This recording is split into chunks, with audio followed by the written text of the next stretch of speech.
Our second guest this week is a legendary boxer, commentator, trainer, rapper, and actor.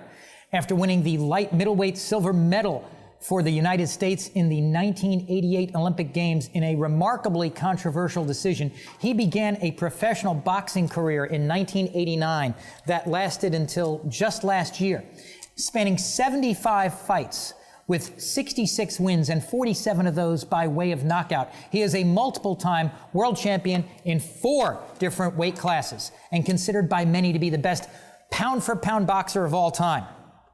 I got the chance to catch up with Roy Jones Jr. off set to talk about boxing, acting, and fight promoting. Let's start at the beginning, because not everyone knows your story. You started training at, what, around age 10? Yeah. Tell us a little bit about training at that age. It was good for me because at age 10, I was taught the basics. Being taught the basics, we did pretty much 6 to 8 hour days every day. We went from usually 5:30 in the afternoon to probably 11:30 to 12 o'clock at night every day. And on the weekends, we went even longer. We start at 1 o'clock or either noon, and we go all the way to 12 o'clock. So you go to school, yeah, and then you come back, and then you train. Oh, rest of the night. My father had fought professionally, and I didn't know it. So he was a fight fan. So seeing him watch Muhammad Ali and be so excited about what Muhammad Ali would do gave me an opportunity to realize what Muhammad Ali really was doing. Mm-hmm. For me, I was a pretty good agitator at age 5. I could agitate the heck out of grown people, make them want to kill me. So when I first watched boxing with my father, I think the first fight I really paid attention to, he was watching Ali and Joe Frazier. Probably 74, I might have been 5. And I was like, wow, he's doing what I do. He can aggravate him, and he's using that aggravation to defeat him. I said, if somebody teach me how to throw my hands, I can do that, because that's what I do already. So I kept asking, and my dad would come in with the gloves. Sometimes he would box me at night, get on his knees and box me.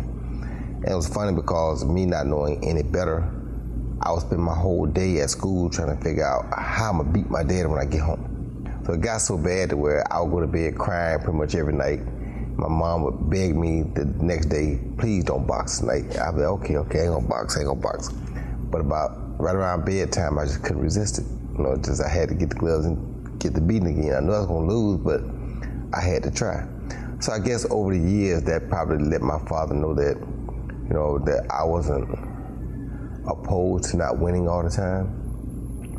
And I was still gonna try hard. Even if you beat me, I'm coming back at you even harder. And that's where I think one of the flaws we have in life nowadays is that people can't accept a loss and come back and be even more eager to get a win, or accept a loss and be willing to say, hey, okay, he got me. He was just better than me at that time. And that don't mean he a better person than me. That don't mean he's a better fighter than me. But, you know, he got lucky, he beat me that day. Any given Sunday, like football. It's right. And some people can beat, some guys, the greatest lose, but that doesn't mean that somebody else is better than you. Sometimes guys like Ken Norton just have Ali's number. Ali's just always gonna struggle with Ken Norton. If you put Ken Norton on here and have him fight 1,000 times, and Ali fight 1,000 times, I'm gonna watch Ali 999 times. You put Norton fighting 1,000 times, I'm only gonna watch when he fight Larry Holmes, because that's the best pro fight I've ever seen as far as 2 heavyweights goes. The rest of it, it's Ken Norton. He's a good fighter, big heart, but nothing really that I want to learn or take to go on to the next stage with. You feel me? Mm-hmm. So when I talk about that, that's talking more about the entertainment value and what I learned as a boxer skill-wise. Ken Norton had a very difficult style, a very different style that I wouldn't dare even think about getting into, because the only person he really gave a hard time was Ali. He beat a lot of people, but that's because of his heart and how strong he was, not because of his intellect or his boxing knowledge. Ali beat people because of his mental intellect and his boxing knowledge. That's what I wanted. And there's been a lot of talk in boxing about people who pick opponents that aren't as tough, and that's always been a conversation, especially for somebody who wins a lot. They always try to maybe pawn it off on some of those types of things. Well, they want to face less caliber opponents. Mm-hmm. It's like if you went around, you only took cases against lawyers that you knew you were better than. That doesn't mean you're the best lawyer ever. That means you're one of the smartest lawyers, because you don't challenge guys that you think may have a chance to beat you. So you almost have to fight those fights in those circumstances. Right. And I wish boxing was that way, because if boxing was that way, then you'd have to face the next best man. Always. See, nowadays they don't do that.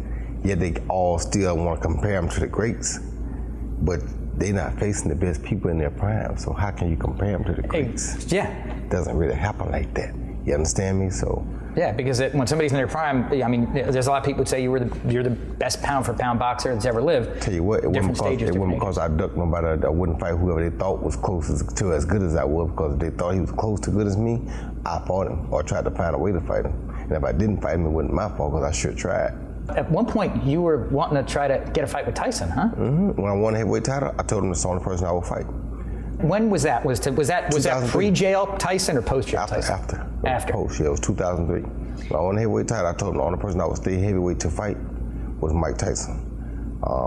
I later heard Jay Prince say in a book that he had gotten Tyson to agree to it and had got $25 million guaranteed.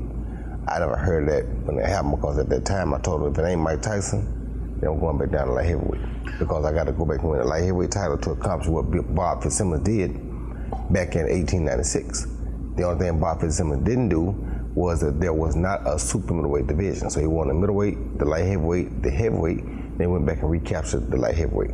I won the middleweight, the super middleweight, the light heavyweight, and heavyweight. And I went back and still recaptured the light heavyweight title. So that's why if it wasn't Mike Tyson, then I was gonna go back to light heavyweight, which is what I did. But had Mike Tyson been willing to fight me, I would have fought Mike Tyson first. Then I would have came back. Yeah, then you could have gone back down. When I spoke to him, they said he didn't want to fight. So I said, okay, well, I left it alone. I immediately went on back down to light heavyweight. Now, back to the regimen that you had when you were younger. Is that the regimen that essentially prepared you for the '88 Olympics? To be honest with you, there was a place, and it's still there now. And I don't speak bad about places, but it was a fact. Saraland, Alabama. Mm-hmm.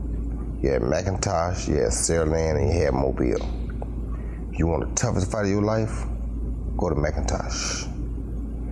If you want to get beat by decision, go to Saraland. Because in Saraland, if you didn't kill him, you lost. You're gonna lose.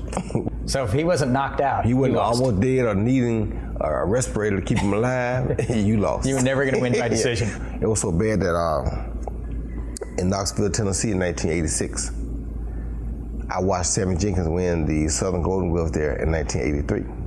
I was under 16, so I couldn't fight in it, no way. He beat a friend of mine, Vince Phillips, and won the Southern Golden Gloves at 139 when I was 13 years old. I might be 14. I came back, I was 14. I came back in 86 to fight in the Southern Golden Glove. Guess who still was there? Still there. Sammy Jenkins. Had won it every year up to that. Guess what? If you don't knock Sammy out, you lost. Because Sammy was from Knoxville. Sammy was the gatekeeper. He had won it every year from 83 to when I got there in 86. So look, I get there 86, I go out there, I know I got to knock him out to beat him. First round, I go at him. It's a good fight. I thought I won the first round. Well, it was a tough fight. He gave him some good body shots. He fought his behind off because he could fight too, don't get it wrong. Second round, we going at it, he bust my nose. End of the round, boom, boom, boom, I give him an 8 count. Yes, I can hurt him. I go back. Third round, I come out, I let it all hang out. I don't get him. Well, he think, okay, he tired, he got me now. He put me against the ropes, started throwing body shots, right? Right when he thought he hit with a body shot, I hit him with a left hook. Boom! He wobbled. Straight back. Bam! Head first. Knocked him cold. Won the regional Golden Gloves, Knoxville regional Golden Gloves in 86. Woke up the next morning. You know what the paper said? Sammy Jenkins defeats Roy Jones Jr. in the finals of Do you hear me? This how bad this is, though. Yeah. I done knocked the man out, and the paper said I still lost. Because it was already printed. You feel me? It was already. They probably had to print the paper the night before. They thought I was going to distance. They thought I was going to go to distance. If I go to distance, they know I lost. Yeah. You know what I'm saying? So that's how bad it was. So there were several things that prepared me for it, but as a kid, Saraland taught me first. That's our show for this week. Thank you to the Hard Rock Hotel and Casino here in Biloxi, Mississippi. Thank you to our very own Mo Giles Band and to Roy Jones Jr. Please check out our website and social media pages to see how you can be in our audience, as well as what guests we'll be having on upcoming shows. Mo Giles, take us home.